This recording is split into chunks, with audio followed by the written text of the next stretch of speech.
Amém, irmãos. Graça e paz a todos, em nome de Jesus. A gente vai dar continuidade ao nosso estudo sobre o dom de profecia, o estudo da nossa série, da síntese doutrinária. E hoje nós vamos para o 2.3, que fala sobre o julgamento da profecia e do profeta, A palavra de Deus diz que não se deve proibir de se profetizar.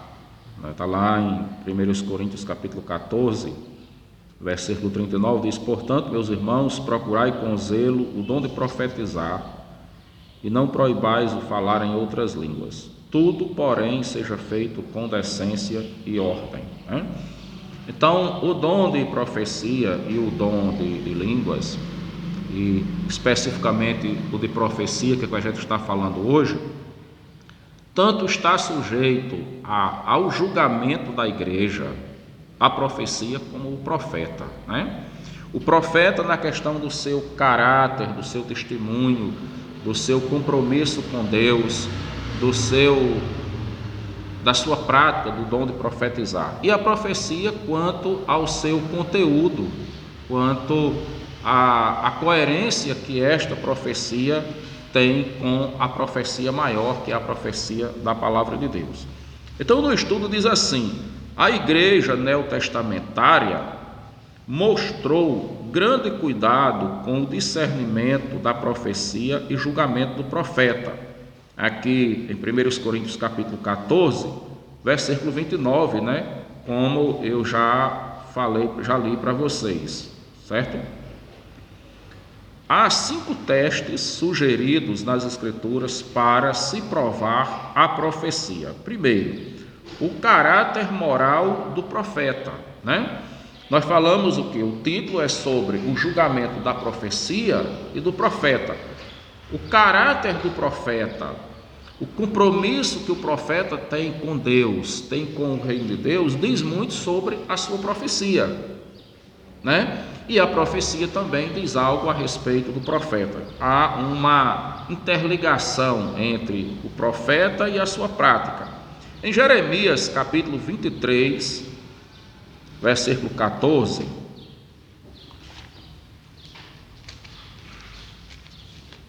nós encontramos aí uma orientação, com respeito a esse julgamento do caráter moral do profeta.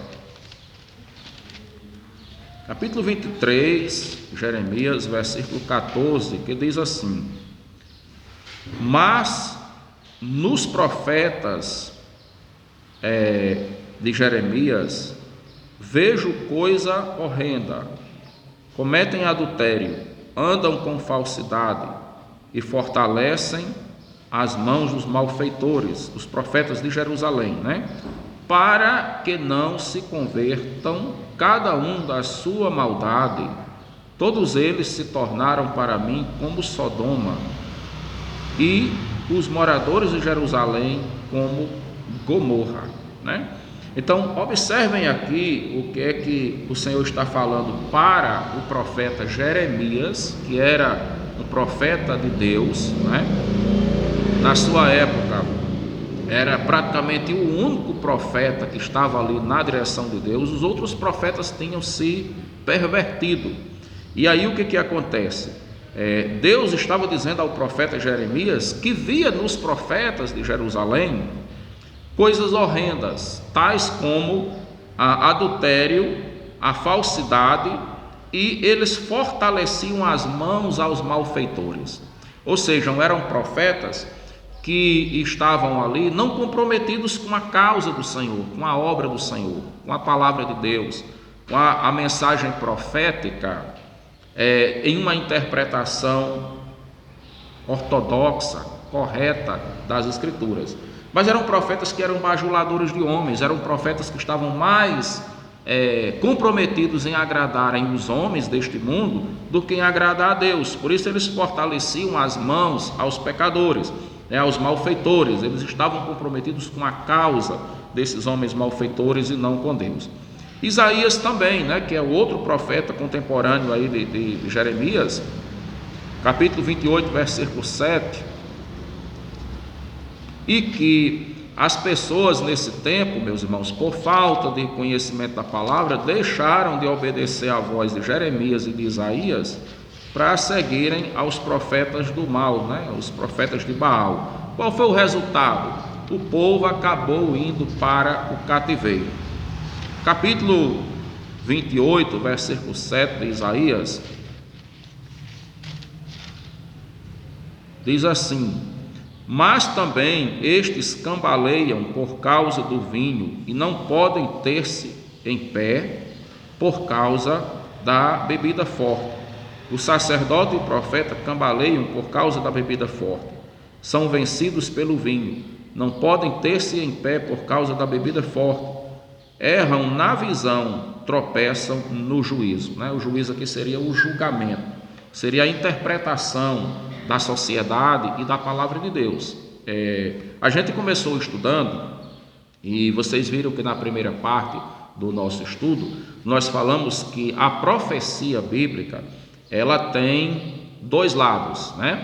Existe a profecia no sentido querigmático, que é a palavra de Deus, é a interpretação do texto bíblico. E existe a profecia no sentido preditivo, que é quando a gente, pelo Espírito Santo, anuncia coisas futuras.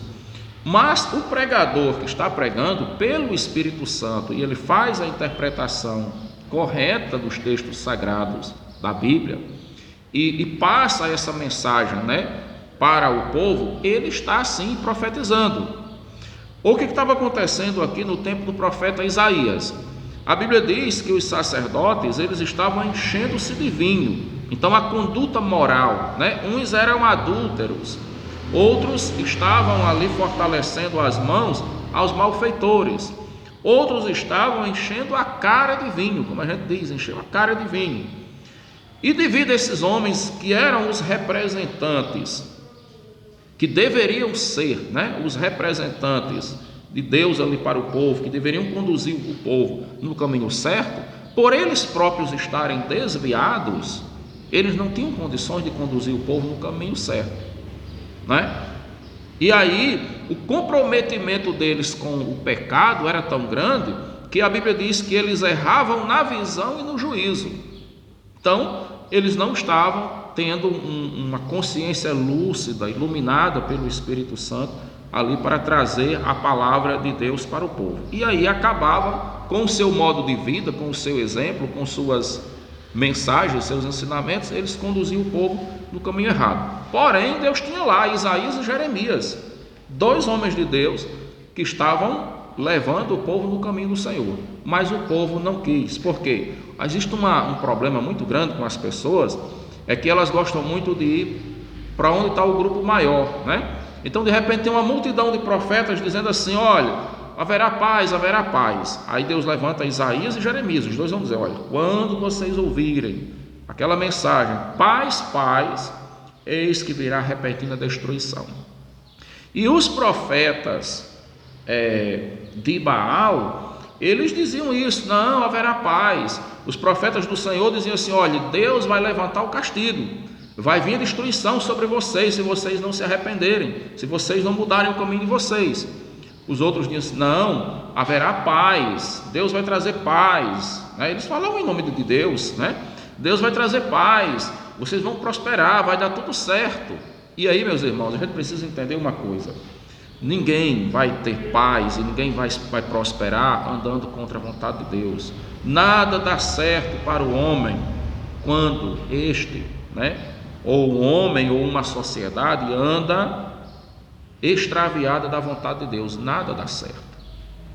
Se a gente quer ver as coisas darem certo na nossa vida, a gente precisa se ajustar à palavra de Deus, certo? Então a primeira coisa que a gente tem que fazer, você tem que fazer isso, eu tenho que fazer, nós cristãos somos orientados a fazermos isso, julgarmos a profecia e o profeta. Se esse profeta ele tem um caráter que não condiz com a conduta da vida cristã, a sua profecia não tem autoridade nenhuma, né? E a sua profecia tem aí uma grande chance de não estar sendo dada pelo Espírito Santo. Outro texto é Mateus capítulo 7, versículos de 7 ao 20.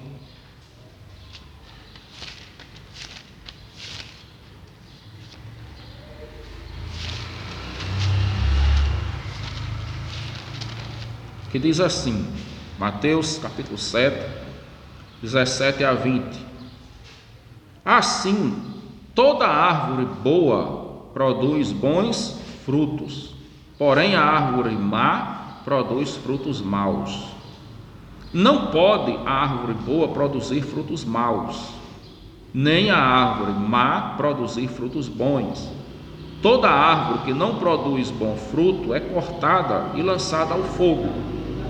Assim, pois, pelos seus frutos os conhecereis.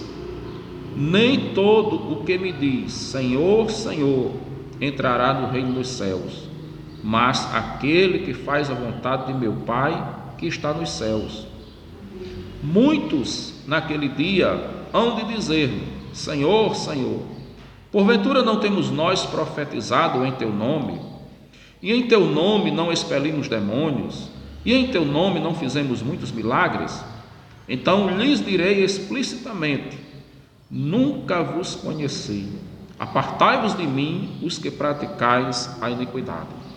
Então olha esse texto, como ele é claro, né? Claríssimo.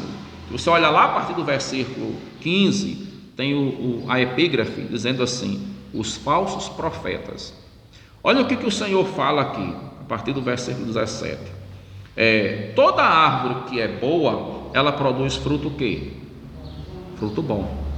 Ou seja, o fruto revela a essência da árvore. Se a árvore for boa, o fruto inevitavelmente será bom.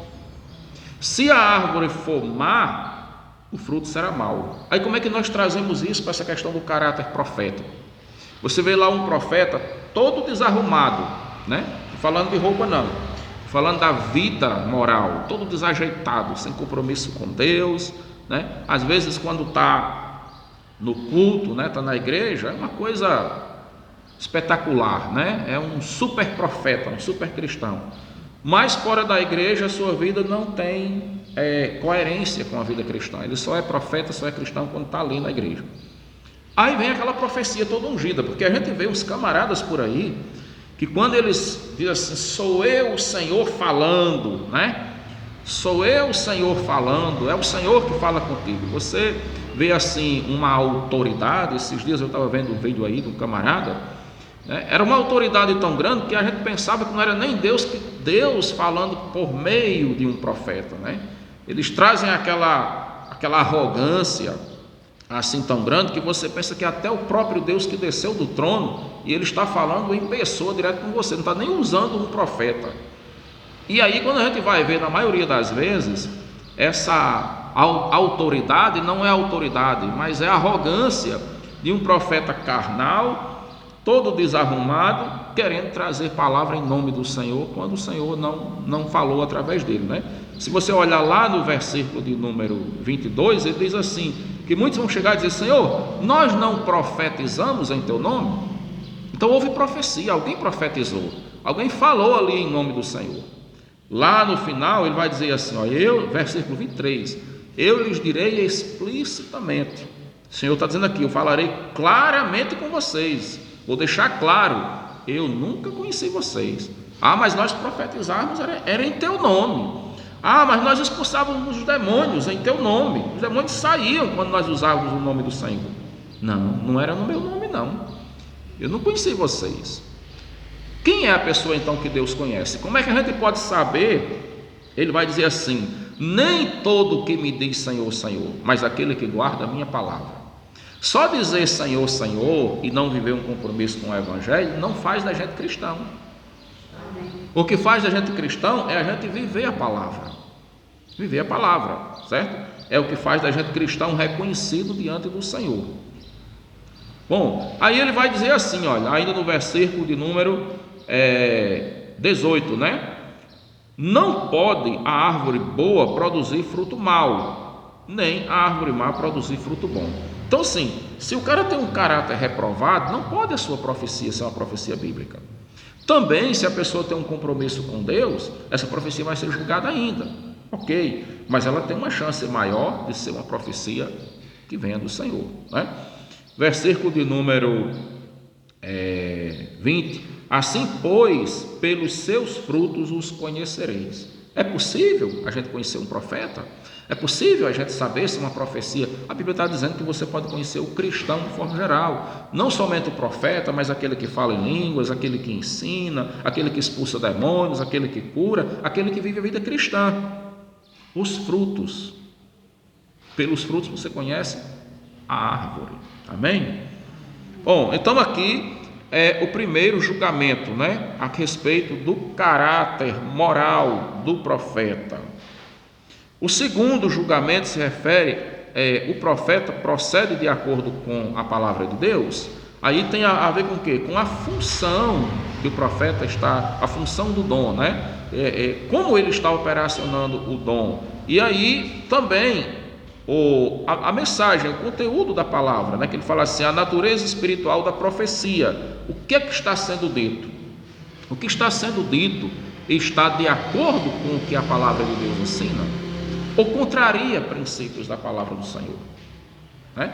Esse dia aí tinha um profeta que estava, um dos profetas aí de Baal, né? Dizendo, por exemplo, você vê muitos camaradas hoje profetizando que as pessoas elas podem servir a Deus em casa, que elas não precisam da igreja. A chamada teoria dos desigrejados, né? Que tem crescido a falta de compromisso. Meus irmãos, isso é uma profecia, isso é um ensinamento, né? Olha, vocês não precisam de lideranças espirituais, vocês não precisam de orientadores da palavra, vocês podem servir a Deus em casa. Isso é uma profecia claramente do diabo, é o diabo que está falando na boca dessas pessoas. Por quê? Porque a Bíblia diz lá em Hebreus, não deixemos de congregarmos, como é costume de alguns. Você veja que o espírito maligno, ele já produzia o desânimo e o enfraquecimento espiritual na vida de alguns desde o tempo lá do escritor de Hebreus, né? Hebreus aí, capítulo de número 10, versículo de número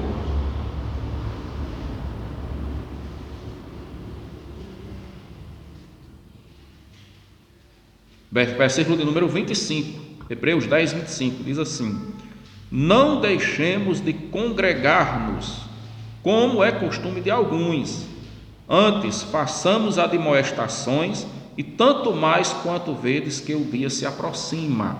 Então, o que seria isso? Você conhecer esse versículo, julgar aqui a natureza espiritual da profecia. Essa profecia, ela contraria, aqui eu já estou trazendo o julgamento, né? Para vocês, dessa profecia que diz hoje. Como é que você faz o julgamento? Pela palavra. Se a palavra diz assim, congregai-vos, e alguém diz assim, não congregueis, a profecia ela contraria a palavra de Deus. É uma falsa profecia. Ah, mas será que se eu disser que é uma falsa profecia, eu não estou pecando? Não. A Bíblia diz que você tem que julgar a profecia. Você está dizendo o que a palavra diz. A Bíblia diz, congregai-vos. O falso profeta diz assim, não precisam de igreja, não precisa de templo, né? Não precisa de pastor, não precisa de liderança. Então é claramente uma profecia antibíblica. Bom, Hebreus capítulo 10, versículo 25, viu? Marquem esse texto aí, Hebreus 10, 25. Então aqui se refere ao que? O profeta procede de acordo com a palavra de Deus. Então, se esse profeta, ao falar alguma coisa, ele tem um apoio na palavra, ok, ele está profetizando a palavra de Deus, né? Ele está dizendo algo como o pregador que está dizendo ali também.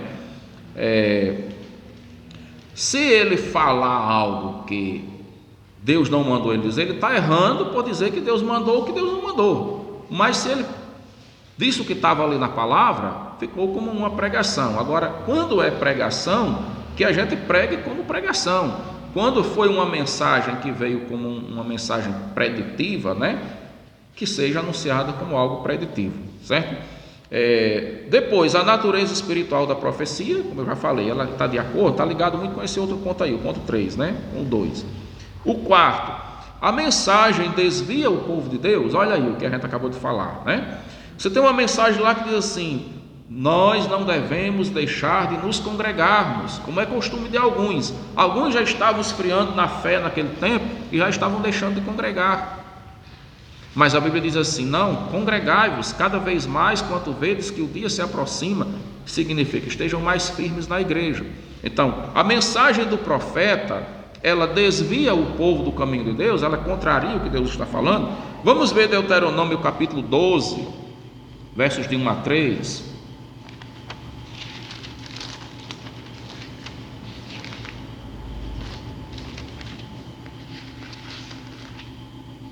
E diz assim: o lugar do culto verdadeiro.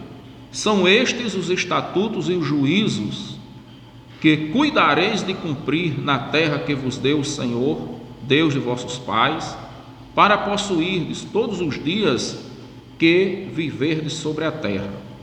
Destruireis por completo todos os lugares onde as nações que ides desapossar serviram aos seus deuses, sobre as altas montanhas, sobre os outeiros e debaixo de toda árvore frondosa.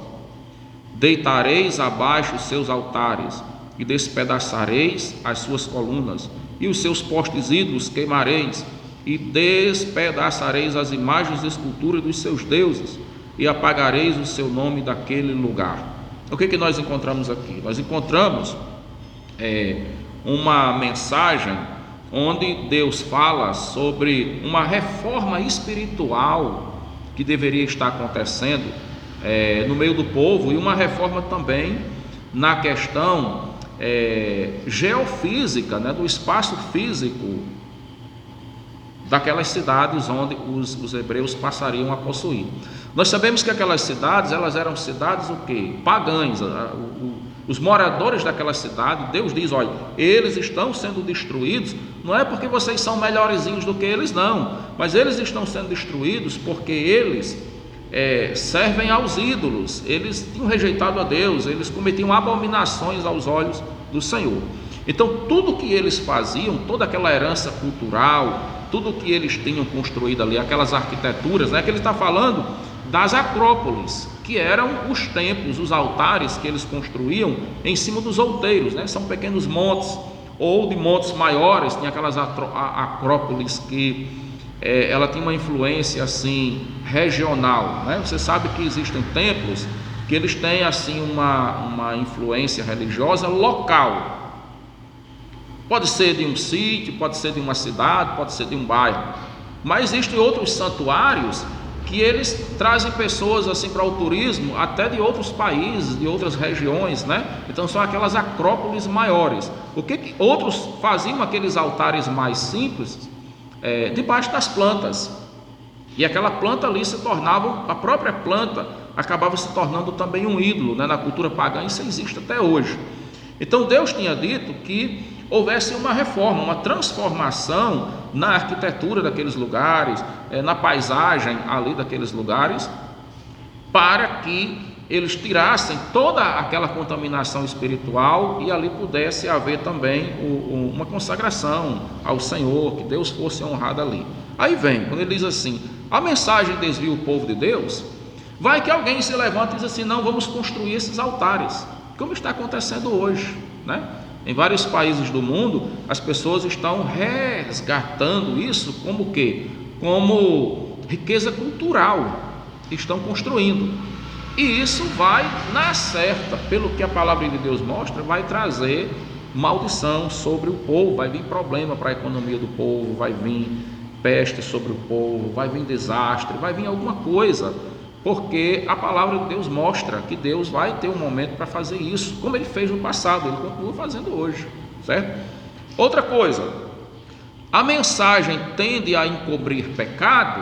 Olha aí, essa mensagem é conivente. A gente viu lá agora há pouco, em Isaías e Jeremias, ele dizendo o quê? Que os profetas daquele tempo, que estavam desviados, eles eram coniventes com os malfeitores, ou seja, eles eram profetas que ao invés de profetizarem a palavra do Senhor, eles ficavam protegendo os malfeitores, né? Ora, e a gente está vendo esse tipo de profeta hoje.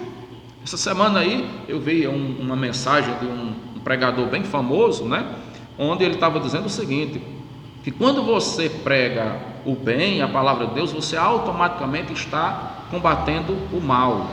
Bom, de certa forma, isso é verdade, mas existem coisas no combate do mal que o pregador tem que ser específico, que o pregador tem que ser claro para as pessoas. E muitos pregadores famosos hoje, eles não estão querendo ser claros, né? Eles estão pregando uma mensagem que eles trazem uma verdade que fica meio velada. Por quê? Porque é uma forma deles se darem bem com todo mundo, deles pregarem a sua mensagem e eles não serem questionados, eles não serem criticados, ninguém ficar com raiva deles. Porque quando o profeta ele é claro na palavra, as pessoas ficam com raiva, né? Quem não está comprometido com o reino de Deus fica com raiva. E aí muitos querem ir ali, olha, se disfarçando, passando devagarzinho. Isso não é uma atitude moral coerente para um profeta. Não, o profeta de Deus ele tem que chegar para o povo e deixar claro o que é o pecado do povo. As pessoas vão ficar com raiva? Que fiquem. Quem realmente quer servir a Deus, vai servir a Deus. Quem não quer, vai ficar com raiva. Mas o profeta cumpriu sua missão. Por que ele cumpriu? Porque quando você é específico, você é claro, se a pessoa quiser continuar no seu pecado, ela vai continuar consciente. Agora, se ela não foi esclarecida corretamente, aí o que acontece? Aquele profeta ele vai responder, porque ele não cumpriu a sua função profética. Aquela pessoa vai ser destruída, ela vai receber as consequências do pecado, as consequências do pecado, ela vai receber de Deus ali a sua punição, mas o profeta também vai, né? Seja nesses dias ou seja lá no futuro, Deus vai recolher dele, porque ele não foi claro. Quando você é claro, você deixa agora com a pessoa. Assim, olha, já mostrei qual é seu erro, já mostrei o que a palavra diz. Você quer continuar? É você e Deus, vai sofrer as consequências lá. Mas se você for sincero em querer obedecer a Deus, você tem a chance de mudar, porque você foi esclarecido. Se você não foi, você não terá tanta chance assim. Jeremias 28:8.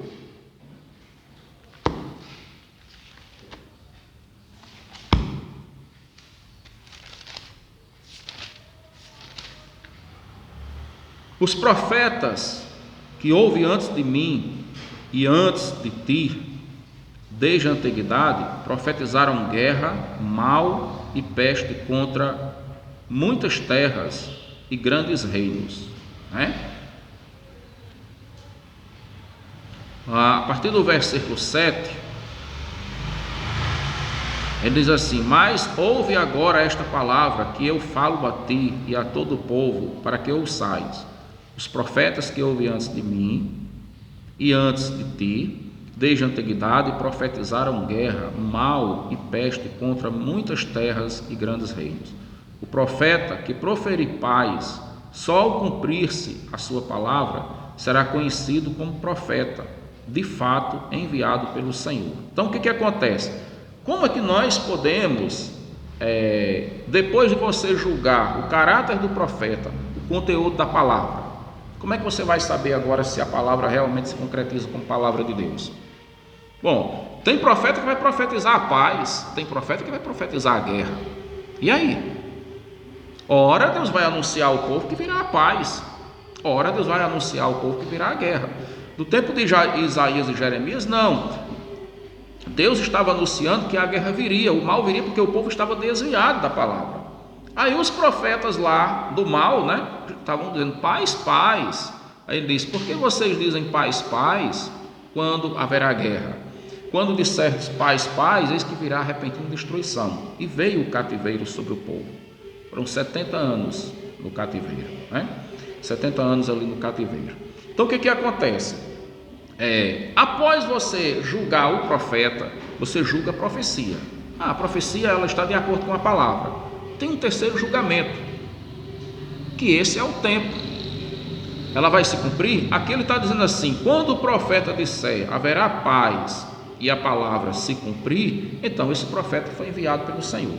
Do mesmo jeito, quando o profeta disser haverá guerra e a palavra se cumprir, né?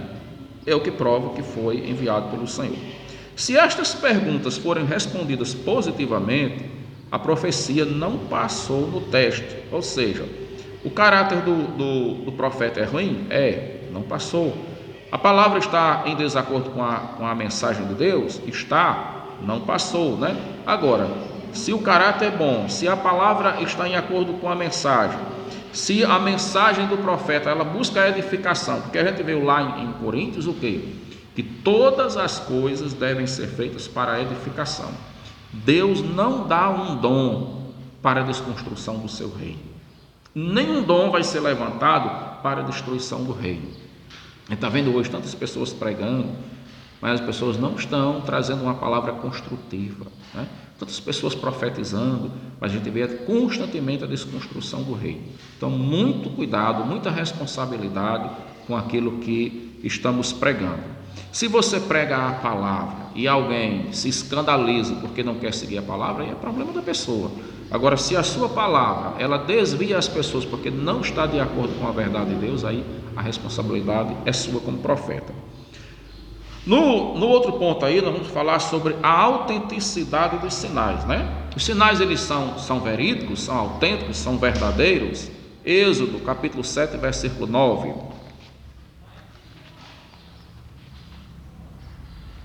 Êxodo 7, 9, diz assim: quando Faraó vos disser, fazei milagres que vos acreditem, dirás a Arão, toma o teu bordão e lança-o diante de Faraó, e o bordão se tornará em serpente. Olha só, fazei milagres que vos acreditem, né? Quando Deus mandou ali Moisés e Arão diante de Faraó, Faraó disse o seguinte: olha, eu quero ver algum sinal. Vocês estão dizendo aqui que Deus mandou vocês, então faça um milagre aí para mim ver se vocês realmente têm uma autoridade de profetas, autoridade espiritual. Aí eles lançaram lá o bordão, né? O bordão se tornou em serpente. Os magos vão fazer o mesmo, mas a serpente que foi transformada ali, o cajado de Moisés se transformou numa serpente, veio e engoliu as outras serpentes. Então mostrou a superioridade do milagre de Deus. Mas você tem que olhar que existe também o milagre do mal, né? Os outros também fizeram.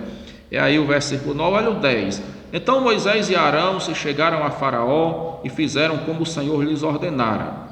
Lançou Arão seu bordão diante de Faraó e diante dos seus oficiais, e ele se tornou em serpente.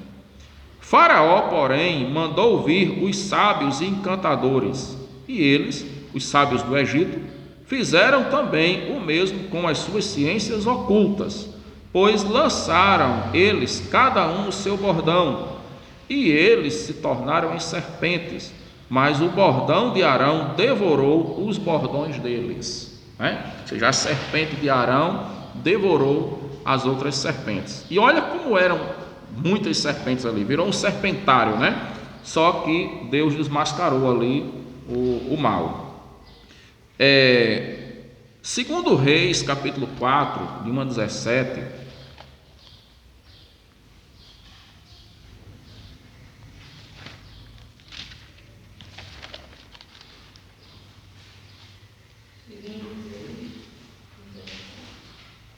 capítulo 4, versículos de 1 a 17.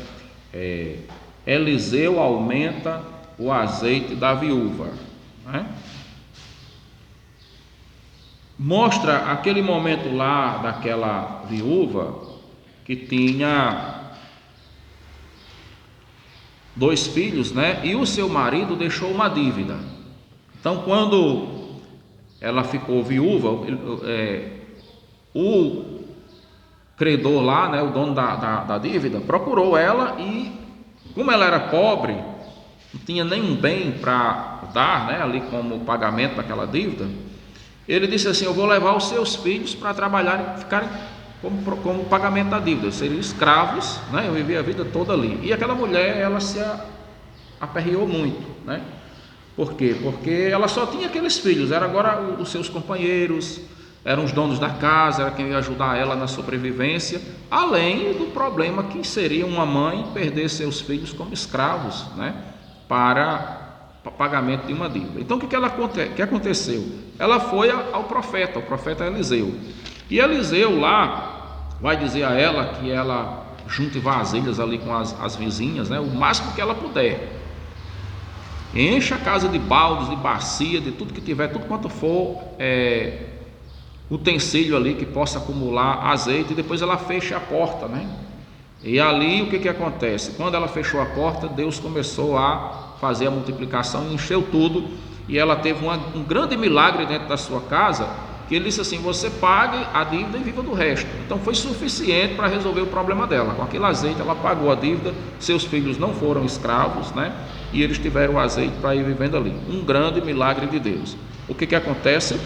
O profeta, ele tinha dado uma profecia, ele orientou aquela mulher na direção de Deus. Ela foi lá, obedeceu, e o que acontece? Cumpriu-se exatamente como ele tinha dito. A autenticidade dos sinais, a veracidade, cumpriu-se em nome do Senhor.